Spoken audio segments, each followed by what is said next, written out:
Good morning students. आज हम next sum करेंगे जनरल एंट्रीज का। देखो some journalise the following transactions in the books of Shri Dwarkadas.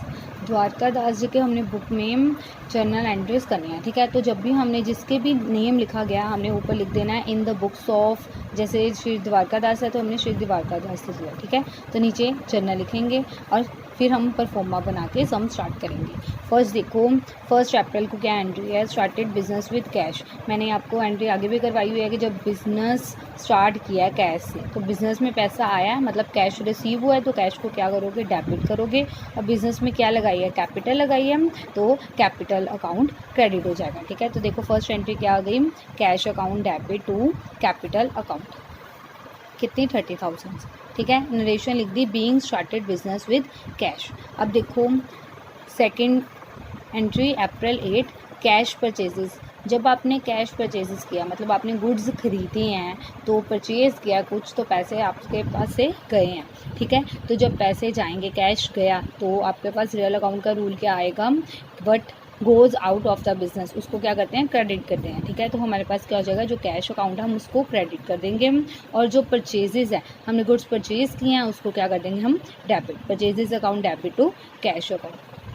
Next देखो April 16, goods sold to Sohan. जब हम गुड्स सोल्ड कर रहे हैं तो हमारे पास कैश आता है, ठीक है। जब हम कैश सेल्स करते हैं, देखो पहले इतनी अगर सपोज करो एंट्री है गुड्स सोल्ड, ठीक है, तो हमारे पास क्या एंट्री आती है, cash account debit to sales account. But इस केस में क्या हुआ है, कैश हमें नहीं रिसीव हुआ है, तो कैश की जगह पे हम उस पर्सन का नेम लिख देंगे। तो एंट्री क्या आ जाएगी, Sohan's account debit to sales account. या अगर आपने सोहन अकाउंट लिखना है तो आपको पोस्ट ऑफिस एस डाल के अकाउंट लिखना पड़ेगा, या फिर सीधा लिख सकते हो Sohan debit to sales account, ठीक है। नेक्स्ट देखो फर्नीचर परचेज। फर्नीचर परचेज किया है तो कैश गया है, तो कैश क्या हो जाएगा, क्रेडिट हो जाएगा। और एसेट आई है बिजनेस में, उस एसेट को क्या कर दोगे, डेबिट कर दोगे।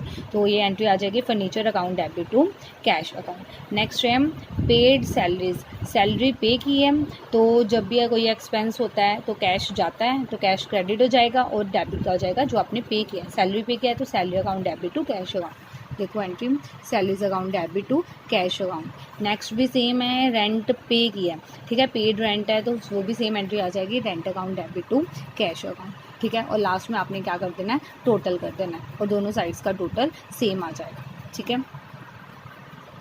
अब देखो इससे रिलेटेड ये सम है सेम, ठीक है। आपने ये इसकी यहाँ तक ही एंट्री करनी है, ठीक है। ये वाला पॉइंट अभी छोड़ देना, ठीक है। इतने आपने जर्नल एंट्रीज करके मुझे सबने व्हाट्सएप पे पिक सेंड करनी है, ठीक है। ये सम आप लोगों ने खुद सॉल्व करना है यहाँ तक, और इनकी सबकी जर्नल एंट्रीज मुझे खुद आपने सेंड करनी है, ओके, सॉल्व करके। Thank you.